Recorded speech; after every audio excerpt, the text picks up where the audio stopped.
Donald Trump took part in a bizarre and frankly unhinged interview last night on Fox News Tonight, and it's clear why his campaign has been trying to have him appear on more daytime shows, because Trump does not perform well at night, especially now that he doesn't have his court-mandated nap time. And in the interview, Sean Hannity struggled to keep him on point throughout the whole thing, but he was no match against the rambling man. Let me go back to the foreign policy. I say a lot of things about it, but it's whatever I say about it, it's real bad. But let me stay focused for just a second, if I may. And look, I'm no fan of Sean Hannity, but you almost feel bad for the guy for having to put up with the former nutcase in chief and be his babysitter for the night. Just listen to him try and conflate global warming and nuclear weapons. The other night about that nuclear doesn't matter so much. What matters is, think of this, global warming. The only global warming that matters to me is nuclear global warming, because that's the real deal. What? What the hell does that even mean? And Sean Hannity just has to sit there and be like, oh, wow, yes, sir. Nuclear global warming, sir. Did you come up with that? That's genius. Nobody is talking about that. Yeah, because it's not a real thing. But alas, that is just the tip of the deranged Trump iceberg that is this interview. And we need to talk about it, because the parts where he was coherent raised serious cause for concern. So serious, in fact, that the Biden campaign released a statement within minutes of the interview airing to address it. So get your life vests on, folks, because we're taking on this iceberg like the Titanic, even if it takes us down with it.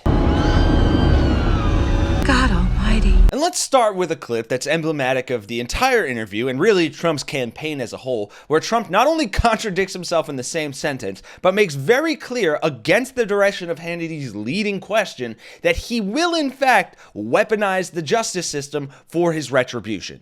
We've added a new word to our lexicon, and that is lawfare, or weaponization of justice. That's right. My question to you is, and people are saying, actually because of an interview we did together, you said, I would be dictator for the day and just to secure the border and drill for oil. I thought it was tongue-in-cheek. I was sitting there with you. However, my question is a very serious one. You know, people are claiming you want retribution. People are claiming you want what has happened to you done to Democrats. Would you do that ever? Look, what's happened to me has never happened in this country before. And it has to stop because... Wait a minute. I want to hear that again. It has to stop. Well, it does have to stop because we're not going to have a country And if you're anymore. elected, what does that mean? Define that. Look, what I've gone through, nobody's ever gone through. I'm a very legitimate person. I built a great business. Everything's been... I have been under siege. Nobody's ever seen anything like this in this country. Now, in other countries, in other third world countries, or banana republics, as they say, a banana republic, To get to 9 and 10%. But focus on those that want people to believe that you want retribution, that you will use the system of justice to go after your political enemies. So, number one, they're wrong. It has to stop, because otherwise we're not going to have a country.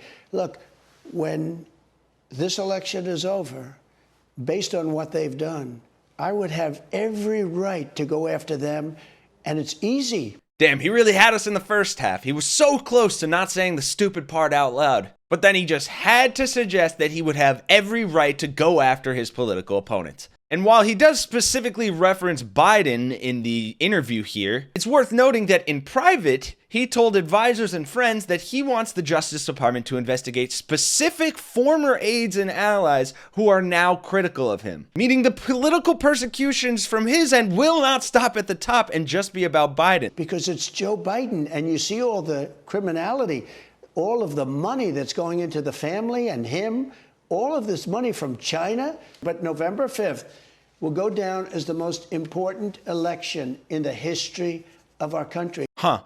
Now, where have I heard that before? Oh, yeah. And we will take back our country on November 5th, 2024. On November 5th, 2024. 2024. Luckily, he wasn't foaming at the mouth in this interview, but that almost makes what he's saying even more concerning because he's actually cognizant while saying it. You pledge to restore equal justice, equal application of our laws, end this practice of weaponization. Is that a promise you're going to make? You have to do it. But it's awful. Look, I know you want me to say something. No, I don't want you to say. I'm asking. But I don't want to look naive. I think that ship has already sailed. What they've done to the Republican Party, they want to arrest on no crime. They want to arrest the person that won the nomination in a landslide. There was nobody even close. In a landslide. The person that got millions of votes, more votes than any other sitting president in history in the last election. Talking about himself in the third person, check. Lying about how many votes he got in the election, check. Hope you have your bingo cards, folks. The person that won an election that he wasn't expected to win against Hillary Clinton in 2016, they want to arrest that person on no crime. Right, on no crime. That's why the jury of 12 of your peers totally didn't convict you on 34 felony counts. There was no criminality, there was no crime. It is weaponization. You call it lawfare, you call it, some people call it just warfare. Nobody calls it that. And it gets even more ridiculous when he continues to push this narrative that he's been pushing recently about how he didn't say lock her up, and he thinks it's a terrible thing that people wanted to put Hillary Clinton behind bars. The country doesn't want that. And you know what? They didn't want it with Hillary Clinton either. I thought it was terrible. You know, I'd make a speech, everyone would say, lock her up, lock her up. And I said, wouldn't it be terrible if I locked up the wife of the President of the United States, former, and locked up the former Secretary of State? It's a terrible thing. You know, you're starting off, you want to bring the country together. I want to bring the country together. Yeah, I'm going to call bullshit on that. You famously said regarding Hillary Clinton, lock her up. You declined to do that as president. I didn't say lock her up, but the people would all say lock her up, lock her up. What the You never said lock her. I think I remember you saying it to her face at a debate. It's just awfully good that someone with the temperament of Donald Trump is not in charge of the law in our country. Yeah, because you'd be in jail. To be fair, I apologize. You did not say the words lock her up. You only used a phrase synonymous with locking her up. Lock her up, lock her up, lock her up. Again, apologies. You didn't say lock her up. You merely gave the thumbs up to thousands of others chanting lock her up. But that doesn't mean he literally said lock her up. Although, to be fair, he literally said lock her up all the time. So crooked Hillary, crooked, you should lock her up, I'll tell you. For what she's done, they should lock her up. Lock her up is right. Lock up the Bidens. Lock up Hillary. And he said it a million times. And then the Case in point, made brilliantly by Jon Stewart there. Which brings us to the wild statement that the Biden-Harris campaign was forced to put out in response to this interview and all the crazy crap Trump said. Here it is in full, and it reads, "Tonight, in prime time, America saw Donald Trump consumed by rage and visibly rattled following his felony conviction.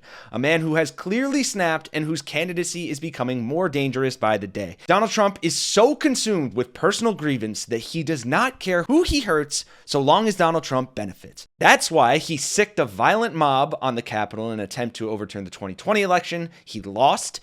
That's why he's pledging to rule as a dictator and calling for a bloodbath. That's why he thinks the extreme state-level abortion bans he made possible are a beautiful thing to watch," quote from him. "It's why the American people voted for Joe Biden over Donald Trump to begin with, and why Trump can never step foot back in the Oval Office ever again." And that is where we're at, folks, with one candidate talking about the very real dangers and threats to our democracy and our institutions, and the other one talking about threats he made up. The other night about that nuclear doesn't matter so much. What matters is, think of this, global warming.